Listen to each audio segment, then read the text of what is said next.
మన రాష్ట్రం తెలుగు రాష్ట్రాల్లో ఉన్న కొత్త జనరేషన్ సంబంధించి కానీ అన్ని రాజకీయ పార్టీలకు సంబంధించిన నాయకులకు ఒక వాళ్లకు కొంత ఇన్ఫర్మేషన్ ఉండకపోవచ్చు. అంటే ఈనాటి ఇది రాహుల్ గాంధీ గారు అంటే ఈనాటిది కాదు, ఇది ఒక చరిత్ర. ఒక స్వాతంత్ర ఉద్యమ మహాసంగ్రామం నుంచి వచ్చినటువంటి చరిత్ర ఇది. మన దేశానికి బ్రిటిషును బయటికి వెళ్ళగొడుతూ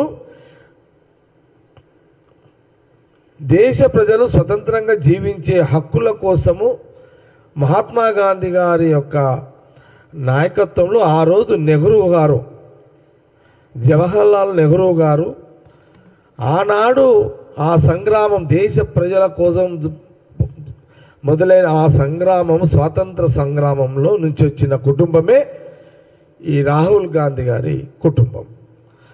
ఇప్పుడు మనము ఇది సుదీర్ఘంగా ఆనాటి నుంచి ఇప్పటి వరకు వారు అన్నారు, బండి సంజయ్ గారు వారు ఏ మతము, రాహుల్ గాంధీ గారి యొక్క కుటుంబము ఏ మతము, ఇందిరాగాంధీ గారి గురించి మాట్లాడడం జరిగింది, ఇందిరాగాంధీ గారి భర్త గురించి మాట్లాడడం జరిగింది, అట్లాగే సోనియా గాంధీ గారి మతాన్ని గురించి మాట్లాడిండు. ఇవన్నీ కూడా వారికి బండి సంజయ్ గారికి తెలిసి మాట్లాడిండా తెలుసుకోకుండా మాట్లాడిండా అవగాహన ఉందా లేదా, కొంత అవగాహన బండి సంజయ్ గారు లేకపోతే అవగాహన కల్పించే ప్రయత్నమే నేను కాంగ్రెస్ పార్టీ పక్షాన నేను ఈ గాంధీ భవన్ మీడియా ద్వారా నేను తెలియజేస్తున్నాను. ముఖ్యంగా నేను చదివి వినిపిస్తాను. రాహుల్ గాంధీ గారి యొక్క కుటుంబము బ్రాహ్మణులు, వాళ్ళు బ్రాహ్మణ్స్, వాళ్ళు హిందువులు. ఇది గమనించాలి. ప్రధానంగా బండి సంజయ్ గారు గమనించాల్సింది ఏంటంటే రాహుల్ గాంధీ గారు వారి కుటుంబము వాళ్ళు బ్రాహ్మణులు, వాళ్ళు బ్రాహ్మణ్స్, వాళ్ళు హిందువులు. లేదు బండి సంజయ్ గారికి ఏమైనా డౌటా, బ్రాహ్మణులు హిందువులు గారు అని ఏమైనా డౌట్ ఉంటే అడగొచ్చు ప్రశ్న. బండి సంజయ్ గారు ప్యూర్గా వాళ్ళు బ్రాహ్మణులు, వాళ్ళు హిందువులు. ఈ జవాబు బండి సంజయ్ గారికి సరిపోతుంది ఈ జవాబు.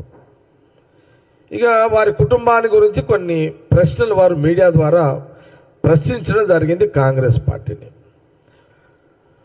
అందుకే నేను కొన్ని విషయాలు మా గాంధీ భవన్ కాంగ్రెస్ పార్టీ పిఆర్ఓ వారు ఇచ్చిన ఇన్ఫర్మేషన్ ప్రకారము మేము మీడియా ద్వారా యావత్ తెలుగు ప్రజలకు తెలియజేసే ప్రయత్నం చేస్తున్నాము. ముఖ్యంగా చెప్పాలంటే దేశానికి స్వాతంత్రం తెచ్చిన తర్వాత కులాలకు మతాలకు అతీతంగా రాహుల్ గాంధీ గారి యొక్క కుటుంబం ఉంది. రాహుల్ గాంధీ కుటుంబం ఎప్పుడూ రాజకీయంగా కులాన్ని వాడుకోలేదు. మన భారతదేశ సాంప్రదాయ ప్రకారము భార్య ఏ కులంనైనా ఏ మతంనైనా భర్త ఏ కులంతోటైతే, అంటే మన సాంప్రదాయం హిందూ సాంప్రదాయము, ఒక ఆడపడుచు తన భర్త ఏ కులమున్నా ఏ మతమున్నా ఎవరి ఆ మతానికే వర్తింప జరుగుతుంది. అందుకే మన సాంప్రదాయాలు హిందూ సాంప్రదాయాల ప్రకారము రాజీవ్ గాంధీ గారిని మ్యారేజ్ చేసుకుంది. వారి మీద కూడా ఒక ప్రశ్న లేవనెత్తారు బండి సంజయ్ గారు. నిన్న మీడియాలో వచ్చింది, అన్ని ఎలక్ట్రానిక్ మీడియా, ఈరోజు ప్రింట్ మీడియాలో వచ్చింది. సోనియా గాంధీ గారు ఆమె క్రిస్టియను, ఏ మతం అని వారు అడిగారు. నేను వారికి ఏం చెప్తున్నంటే, మీరు చాలా మీరు బాగా హిందూ ధర్మము హిందూ మతం మీదనే కదా బండి సంజయ్ గారు భారతీయ జనతా పార్టీ జీవిస్తున్నది. మీరు ఎన్నో కథలు చెప్తారు కదా హిందూ ధర్మం మీద. ఈ ధర్మం మీకు తెలియదా? తెలియకపోవడం ఏంటి?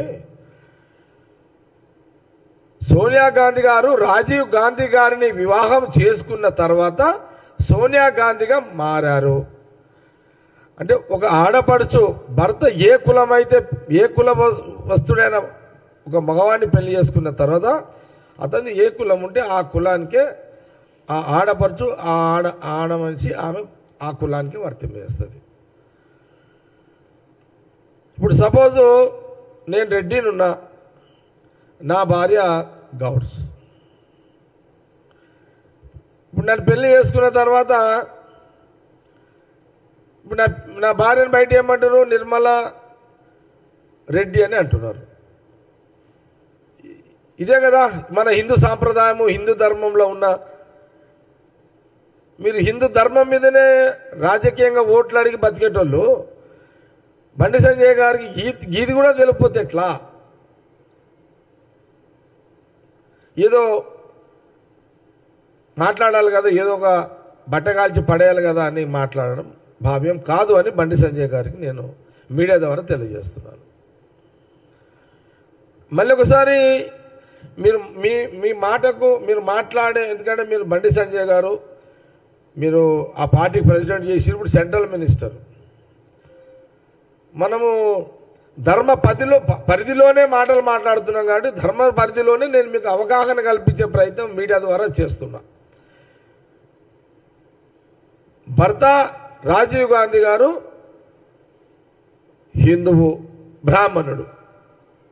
అంటే సోనియా గాంధీ గారు కూడా రాజీవ్ గాంధీ గారు బ్రాహ్మణుడు కాబట్టి ఆమె కూడా ఆ కులానికి సంబంధించిన కానీ మన భారతదేశ సాంప్రదాయాలు ఇది గ్రహించండి. మళ్ళొక్కసారి మీకు క్లారిఫై చేస్తున్నాం, అంటే మీకు అవగాహన కల్పిస్తున్నాం. తెలియక మీరు మాట్లాడిన దానికి, తెలుసో తెలియక మాట్లాడిన దానికి. ఇందిరాగాంధీ గారి గురించి మాట్లాడారు. ఇందిరాగాంధీ గారి యొక్క భర్త ఫిరోజ్ జహంగీర్ గాంధీ, ఆయన భర్త. స్వాతంత్ర ఉద్యమంలో గాంధీజీ వెంట ఉండేవాడు. ఆయన సహచర్యం కారణంగా తర్వాత క్రమంలో ఆయన పేరు ఫిరోజ్ గాంధీగా ప్రజలు మార్చారు. మహాత్మా గాంధీ స్వాతంత్ర ఉద్యమంలో పాల్గొనే క్రమంలో గాంధీగా ఉన్నటువంటి ఫిరోజ్ గారు వారిని గాంధీగా ఆ రోజు దేశ ప్రజలు స్వతంత్ర ఉద్యమంలో మార్చారు. ఫిరోజ్ గాంధీ అని పిలువబడ్డ తర్వాత వారిని ఇందిరాగాంధీ గారు పెళ్లి చేసుకున్నారు. ఆ పెళ్లి చేసుకున్న తర్వాత వారికి ఆల్రెడీ గాంధీ అని ఉంది కాబట్టి ఇందిరాగాంధీగా వారు కొనసాగారు.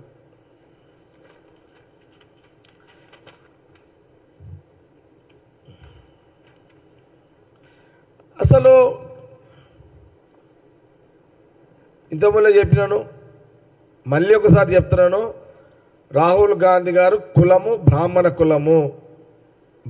కులము. మళ్ళీ బీజేపీ నాయకులు బండి సంజయ్ గారికి తెలియజేస్తున్నా, మతము హిందూ మతము.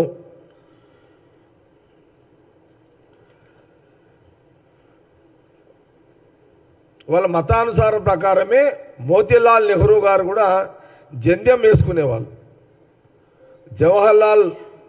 మోతీలాల్ నెహ్రూ గారు, మహాత్మా గాంధీ గారు, దాని తర్వాత జహంగీర్ గాంధీ గారు కూడా వారు కూడా జంధ్యం వేసుకునేవాళ్ళు అని చరిత్రలో ఉంది. జంధ్యం. రాజీవ్ గాంధీ గారు కూడా జంధ్యం వారు కూడా వేసుకునేవాళ్ళు. సంజయ్ గాంధీ గారు కూడా జంధ్యం వారు కూడా వేసుకునేవాళ్ళు.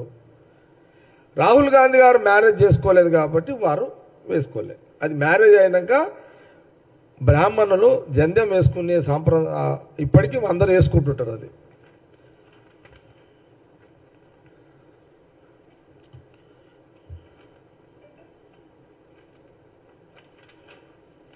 ముఖ్యంగా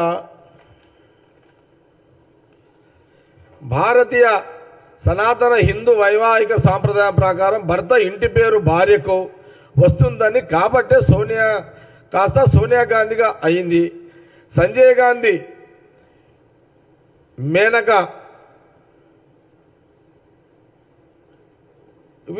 మేనకా గాంధీగా వాళ్ళు కూడా భారతీయ సనాతన ధర్మం ప్రకారం ఆమె కూడా యాక్చువల్గా ఏంది మేనకా వారు సిక్కులు వాళ్ళు మేనకాగా సిక్కు.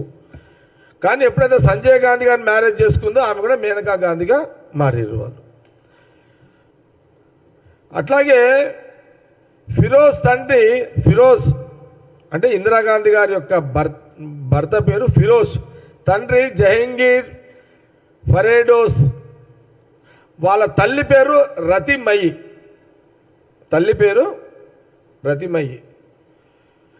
ఫిరోజ్ ఇందిరాగాంధీ గారి భర్త జర్నలిస్టు, నేషనల్ హెరాల్డ్ పత్రిక వ్యవస్థాపకుడు, స్వాతంత్ర సమరయోధుడు, స్వాతంత్ర ఉద్యమంలో 2 సార్లు జైలు జీవితం గడిపిన వ్యక్తి, 2 పర్యాయాలు ఎంపీగా రాయబరేలీ నుంచి ప్రాతినిధ్యం వహించాడు. స్వాతంత్ర ఉద్యమంకి మద్దతుగా వానర్ సేన స్థాపించిన వ్యక్తి. ఫిరోజ్ గాంధీ చరిత్రలో ఒక పారాగ్రాఫ్ అంత అనేది ఒక చరిత్ర. జీవితం కూడా కాబట్టి ఇందిరాగాంధీ గారు ఇందిరా ప్రియదర్శిని, అసలు యాక్చువల్గా ఏంటంటే ఇందిరా ప్రియదర్శిని వివాహం చేసుకోవడానికి హిందూ మతం స్వీకరించి హిందూ మత సాంప్రదాయం ప్రకారమే ఫిరోజ్ వివాహం జరిగిందని, అనంతరం ఇందిరా ప్రియదర్శిని కాస్త ఇందిరాగాంధీగా అయిందని మనకు చరిత్రలో కనబడుతుంది. కాబట్టి బీజేపీకి సంబంధించిన నాయకులు రాజకీయ విమర్శలు రాజకీయంగా చేస్తారు, సహజంగా ఉంటుంది. కానీ మీరు చేసే రాజకీయ విమర్శలన్నీ కూడా కొంత నిజం ఉండాలి అనేదే కాంగ్రెస్ పార్టీ బండి సంజయ్ గారికి తెలియజేస్తున్నాను.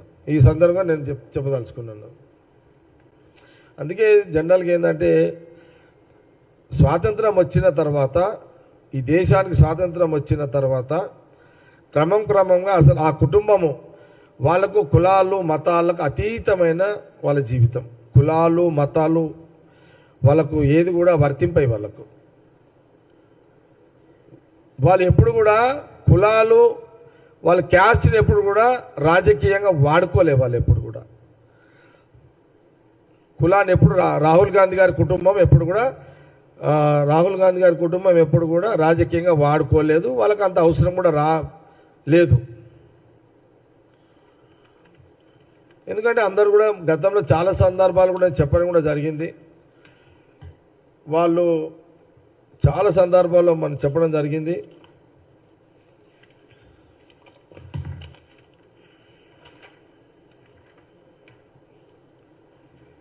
మోతీలాల్ నెహ్రూ నుంచి రాహుల్ గాంధీ వరకు అందరిది త్యాగాల చరిత్ర. అగర్భ శ్రీమంతుడుగా ఉన్న విద్యావంతులుగా ఉన్న మోతీలాల్, జవహర్లాల్, ఇందిరాగాంధీల జీవితాలను స్వాతంత్రం కోసం త్యాగం చేశారు. వాళ్ళు చాలా సందర్భాల్లో మేము గాంధీ భవన్లో చెప్పడం జరిగింది. స్థిరాస్తులతో కూడుకున్న కుటుంబం అది. లక్షల కోట్ల కుటుంబ స్వతహాగా ఆస్తులలో పుట్టిన కుటుంబం అది. ఇది రాహుల్ గాంధీ గారి యొక్క కుటుంబం. ఈ దేశానికి స్వేచ్ఛను తెచ్చేందుకు వారి జీవితాలను త్యాగం చేసి జైళ్ళల్లో ఉండి ప్రజల కోసం పోరాటం చేశారు. ఇందిరాగాంధీ, రాజీవ్ గాంధీలు దేశం కోసం ప్రాణాలు ఇచ్చారు. సోనియా గాంధీ, రాహుల్ గాంధీలు రాజీవ్ గాంధీ మరణానంతరం ఒక్క అధికార పదవి స్వీకరించకుండా పదవులను త్యాగం చేశారు. అందుకే కదా మన్మోహన్ సింగ్ గారు ప్రధానమంత్రి కాకముందు యూపీఏ గవర్నమెంట్లో కాంగ్రెస్ పార్టీ ముందు సోనియా గాంధీ గారిని ప్రధానమంత్రి కావాలని కాంగ్రెస్ ఎంపీలు ఆ రోజు అన్ని భాగస్వామ్య పక్షాలన్నీ కూడా పదే పదే కోరితే కూడా సోనియా గాంధీ గారు వారు ఒప్పుకోలేదు. దాని తర్వాత రాహుల్ గాంధీ గారిని కూడా అడిగారు, రాహుల్ గాంధీ గారు క్యాబినెట్లో మినిస్టర్ అన్న తీసుకోమనండి, లేదా రాహుల్ గాంధీ గారు ప్రైమ్ మినిస్టర్ని ఉండమని చెప్పి కూడా కాంగ్రెస్ పార్టీ ఎంపీలు మిగతా ప్రతి పార్టీ యూపీఏ నాయకులందరూ కూడా అడిగారు. కానీ ఆ రోజు సోనియా గాంధీ గారు రాహుల్ గాంధీ గారు పదవులు ముఖ్యం కాదు, పరిపాలన ముఖ్యము అని ఆ రోజు పదవులకు పక్కకు పెట్టి ఆ రోజు మన్మోహన్ సింగ్ గారిని ఆ రోజు ప్రధానమంత్రిగా చేసిరు. ఇది చరిత్ర మనందరూ కూడా తెలిసిన విషయమే. అందుకే వాళ్ళు ఎప్పుడు కూడా పదవుల కోసం మీరు చూడండి, అటల్ బిహారీ వాజ్పేయి గారు అటల్ బిహారీ వాజ్పేయి ప్రధానమంత్రి అయిన తర్వాత అటల్ బిహారీ వాజ్పేయి ఎవరు కావాలి? ఎల్కే అద్వానీ గారు కావాలి. కానీ ఎల్కే అద్వానీని పక్కకు పెట్టి మోడీ గారిని ప్రధానమంత్రిగా చేయడం జరిగింది. ఎప్పుడైనా సరే నేను బండి సంజయ్ గారిని అడుగుతున్నాను, మోడీ గారు ఎప్పుడైనా ఇంకా ఎల్కే అద్వానీ గారు వారు ఆరోగ్యంగా జీవించే ఉన్నారు. ఈ 11 సంవత్సరాలలో ఎప్పుడైనా సరే అద్వానీ గారు మీరు రథయాత్ర చేసిర్రు, వాజ్పేయి గారు మీరు ఈ దేశానికి బీజేపీకి ఒక మీరే ఉండిరి. కానీ మరి నేను ప్రధానమంత్రి అయినా అద్వానీ గారు మిమ్మల్ని కూడా ఒకసారి ప్రధానిగా చూడాలని మోడీ గారు ఎప్పుడైనా అద్వానీని కోరి ప్రధానమంత్రిని చేసే ప్రయత్నం, అద్వానీ గారిని చేసే ప్రయత్నం ఎప్పుడైనా చేసిండా?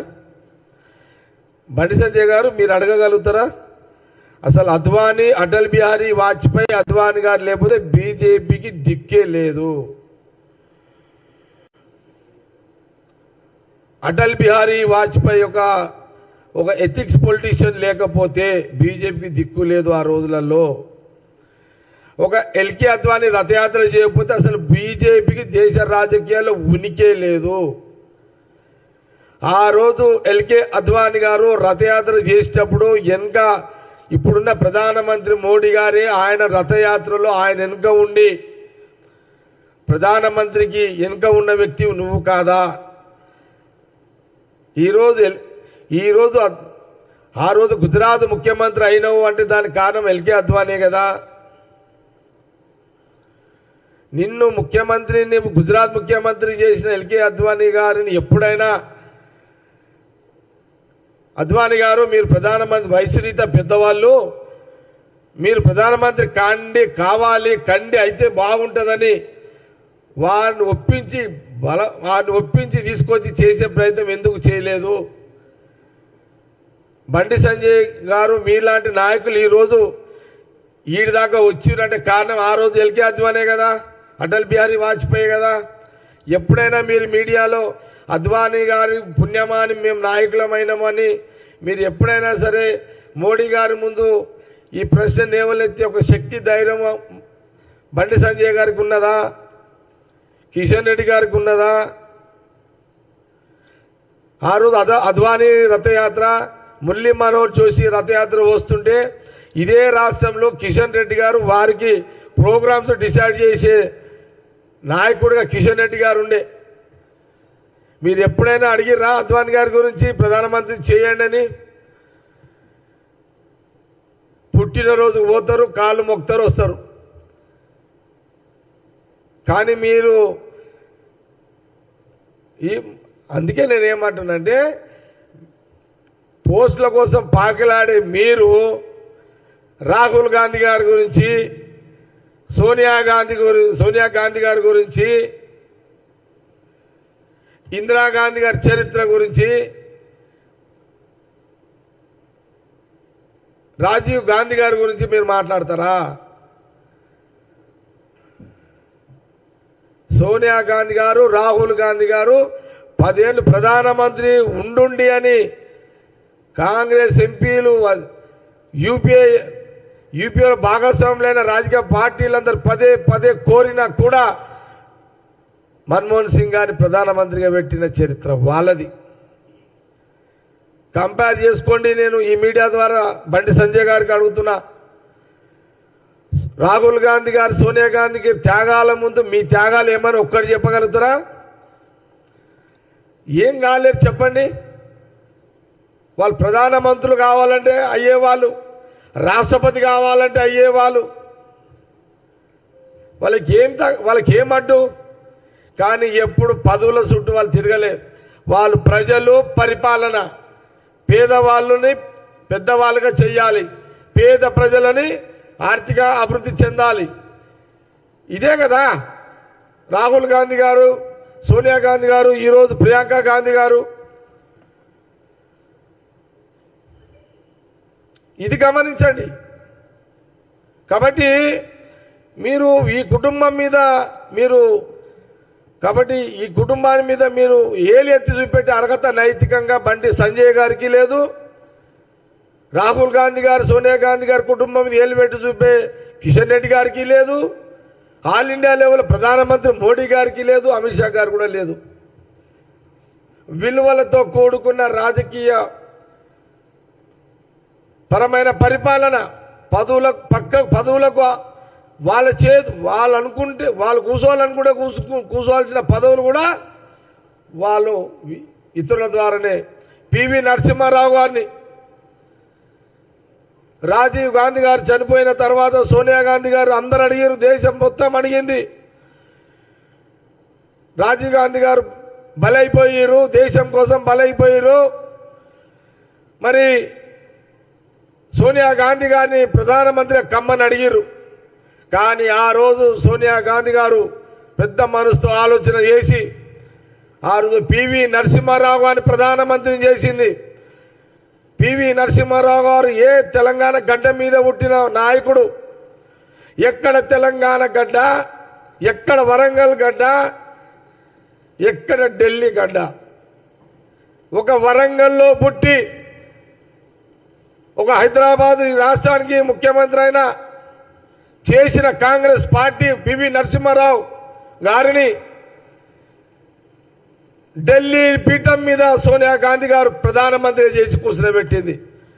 ఇది చరిత్ర కదా.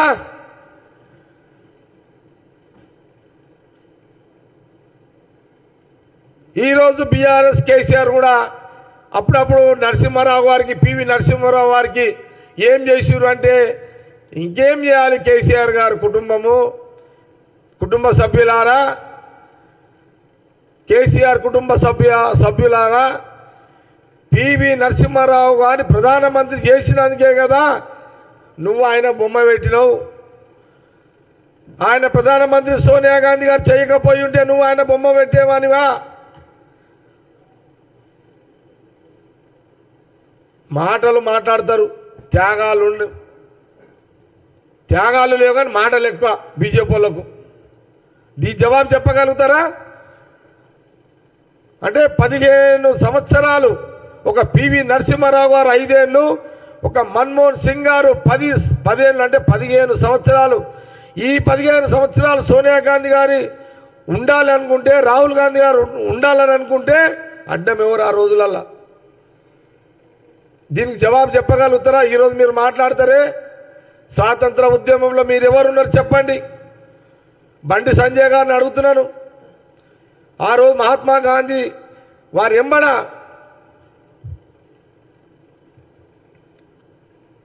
వీళ్ళందరూ ఉన్నారు కదా ఆ రోజున.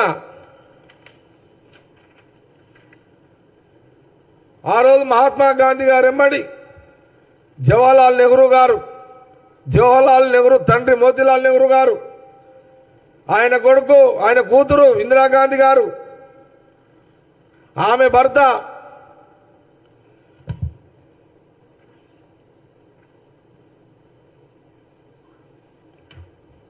వారి భర్త ఇందిరాగాంధీ గారి భర్త. మరి కుటుంబం అంతా కూడా జైళ్ళల్లో ఉన్నారు కదా స్వాతంత్ర ఉద్యమంలో. ప్రధానమంత్రి గారు మోడీ గారు ఉన్నారా? అమిత్ షా గారు ఉన్నారా? అప్పుడు కాబట్టి కులాల గురించి మతాల గురించి మీరు ప్రశ్నలు మా అధిష్టానం సోనియా గాంధీ రాహుల్ గాంధీ గారి కుటుంబం మీద ప్రశ్నలు వేసే నైతిక హక్కు బండి సంజయ్ గారికి లేదని కాంగ్రెస్ పార్టీ పక్షాన చాలా స్పష్టంగా తెలియజేయడం జరుగుతున్నది.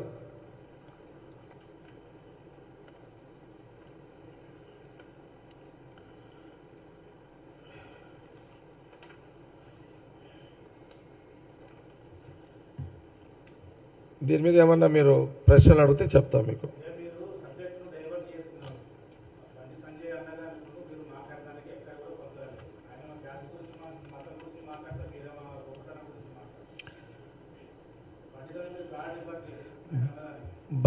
బండి సంజయ్ గారు ఏమన్నారంటే, అదే చెప్పినా కదా, బండి సంజయ్ గారు ఏమన్నారంటే రాహుల్ గాంధీ గారిని ఏ కుటుంబం ఏం కులం అని అన్నాడు. అదేంటి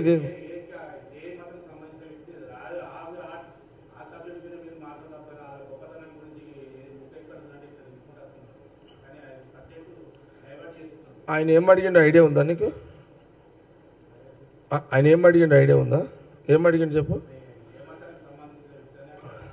ఏ కులము కులం అని అడిగిండా బాబు? ఓకే, కులము గురించి అడిగిండు కదా. ఆయన కులము రాహుల్ గాంధీ కులం గురించి బండి సంజయ్ అడిగితే నేనేమంటున్నా, రాహుల్ గాంధీ గారి కులము బ్రాహ్మణ కులము, బ్రాహ్మణులు అంటే హిందువులే కదా. ఏమైనా కన్ఫ్యూజన్ అవునా? దీనికి చెప్పును.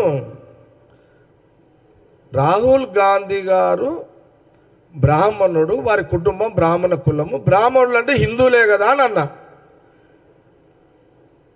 ఓకే, ఇంకా వేరే ప్రశ్నలు ఏమైనా ఉంటాయి?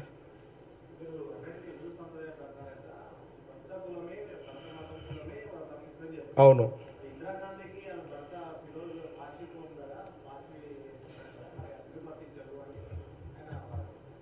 అందుకే ఇంకో మాట కూడా అన్న నేను. ఆ కుటుంబం స్వాతంత్రం కంటే ముందు ఇందిరాగాంధీ గారు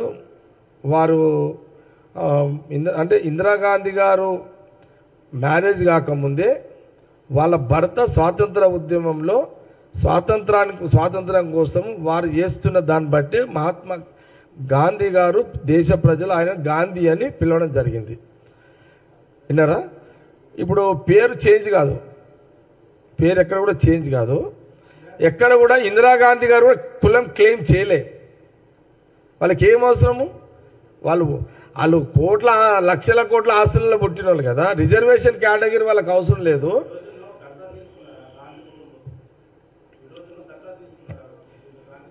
ఆ డీటెయిల్కు నువ్వు అడిగే ప్రశ్నకు కొంత డీటెయిల్గా పోవాలంటే 1 to 1 ఇస్తాను నీకు ఇంటర్వ్యూ.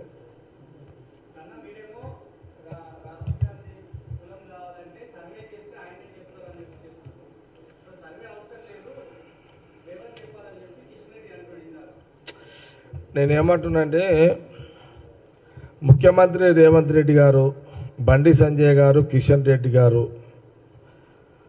ముఖ్యమంత్రి రేవంత్ రెడ్డి గారు అనే ఆలోచన వేరు, వీళ్ళు అర్థం చేసుకునే ఆలోచన వేరు. ఆయన జనరలైజ్ చేసి మాట్లాడిండు. ముఖ్యమంత్రి రేవంత్ రెడ్డి గారు జనరలైజ్ చేసి మాట్లాడిండు. దాన్ని వీళ్ళు ఏం చేసిర్రు, ఇది ఏదో వాళ్ళకి ఏదైనా ఉపయోగపడుతుందేమో అని వాళ్ళు డైవర్షన్ చేయడానికి బీజేపీ బండి సంజయ్ గారు, కిషన్ రెడ్డి గారు మాట్లాడుతున్నారు. ముఖ్యమంత్రి ఇక్కడ అధికారంలో ఉన్నది కాంగ్రెస్ పార్టీ, ముఖ్యమంత్రి రేవంత్ రెడ్డి కాబట్టి వీలైనంత వరకు ఏ రాజకీయ పార్టీ అయినా ముఖ్యమంత్రి ఏదైనా మాట్లాడితే దాన్ని ఎట్లా వక్రీకరించాలి, రాజకీయంగా ఎట్లా వాళ్ళని నిర్గాఢంలో పెట్టాలని ఏ అపోజిషన్ పార్టీ అయినా చూస్తుంది. బహుశా ముఖ్యమంత్రి రేవంత్ రెడ్డి గారు మాట్లాడే ఆలోచన పాజిటివ్ లైన్లో మాట్లాడిండు. బండి సంజయ్ గారు, కిషన్ రెడ్డి గారు దాన్ని నెగిటివ్గా తీసుకొని దాన్ని వాళ్ళ అవసరానికి వాళ్ళు వాడుతున్నారు అని నాకు అనిపిస్తున్నది. కాబట్టి నేను ఇంత వివరాన్ని ఎందుకు ఇచ్చినా అంటే, వాస్తవానికి కూడా ఆయన స్పెసిఫిక్గా కోడ్ చేసిండు బండి సంజయ్ గారు. రాహుల్ గాంధీ గారిది ఏ కులము అని వారు కోడ్ చేసిండు. రాహుల్ గాంధీ గారు బ్రాహ్మణులు, బ్రాహ్మణులు అని, బ్రాహ్మణులు అంటే మన హిందువులే కదా, మీకేమైనా డౌట్ ఉందా? అట్లేమన్నా లేదు కదా. బ్రాహ్మణులు అంటే హిందువులు. ఈయన రాహుల్ గాంధీ గారు బ్రాహ్మణులు. మరి వీళ్ళ నాయన రాజీవ్ గాంధీ గారు అంటే వాళ్ళ కుటుంబం అంతా బ్రాహ్మణులే కదా. ఇంకా బ్రాహ్మణులు హిందువులు అనేది నేను వారికి చాలా స్పష్టంగా చేసిన. కాబట్టి ఇంకో మాట ఏం చెప్తున్నారంటే, రాహుల్ గాంధీ గారు వారి కుటుంబము ఎప్పుడు కూడా వాళ్ళు క్యాస్ట్ని క్లెయిమ్ చేయలేదు, వాళ్ళు చేయరు. వాళ్ళు క్యాస్ట్ని ఎప్పుడు క్లెయిమ్ చేయలేదు, వాళ్ళకు అవసరం కూడా లేదు. వాళ్లకు దేశ ప్రజల యొక్క ఆర్థిక పరిస్థితుల మీద వాళ్ళ పరిపాలన, వాళ్ళ ప్రజల కోసమే ఆ కుటుంబం అనేదే మనం ఇంత పెద్ద ఈ 76, 77, 77 సంవత్సరంలో మనం సుదీర్ఘంగా మన చరిత్ర కానీ మనం చూసిన కాడికి మన కళ్ళ ముందే కదా. ఆ రోజు ఇందిరాగాంధీ గారిని చంపింది కూడా మన కళ్ళ, మనం చిన్నపిల్లలం ఉన్నప్పుడే మనం చూసినాము. రాజీవ్ గాంధీ గారిని చంపినప్పుడు మనం చూసినాము. ఈ చరిత్ర ఆ కుటుంబానికే ఉంది కదా. దేశ ప్రజలు, పరిపాలన, ఆత్మ బలిదానాలు, ఈ చరిత్ర వరకు ఉంది. ఒక్క కాంగ్రెస్ పార్టీ రాహుల్ గాంధీ గారి కుటుంబానికే ఉంది కదా. పోనీ ఈ చరిత్ర పోనీ బండి సంజయ్ గారు ఏమైనా చెప్పగలుగుతారా? అందుకే మీరు మళ్ళీ మీరు పుస్తకాలు చదువుకోండి, హిస్టరీ చదవండి. బండి సంజయ్ గారు, మీరు మళ్ళీ ఒకసారి ఇది మాట్లాడినా దానికి మీకు మాట విలువ ఉండదు. మళ్ళీ మీరు రాహుల్ గాంధీ గారు కులమేంది, ఆయన మతం ఏందని బండి సంజయ్ గారు మళ్ళీ మాట్లాడినా దానికి మీ మాటకు వాల్యూ ఉండదు. మీ వాల్యూ మీరే తీసుకోవద్దు. మేము బలంగా మీతో వాదించగలుగుతాము. అలాంటి చరిత్ర రాహుల్ గాంధీ కుటుంబానికి ఉన్నది.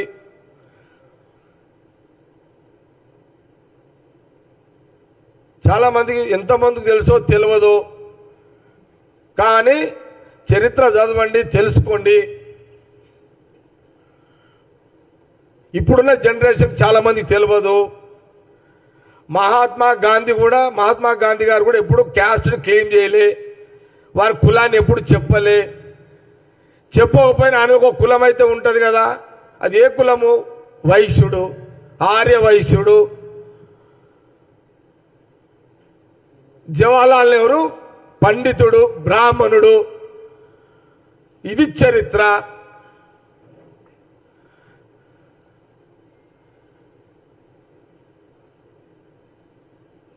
కాబట్టి మీరు ఎంత డైవర్షన్ చేయాలన్నా, మీరు దీన్ని ఎటేటో తీసుకుపోవాలనుకున్నా ఇది ప్రజలు గమనించాలని నేను మీడియా ద్వారా యావత్ సమాజానికి కొంత చరిత్ర ముందు పెట్టే ప్రయత్నం చేయడంలో భాగమే ఈ యొక్క ప్రెస్ మీట్.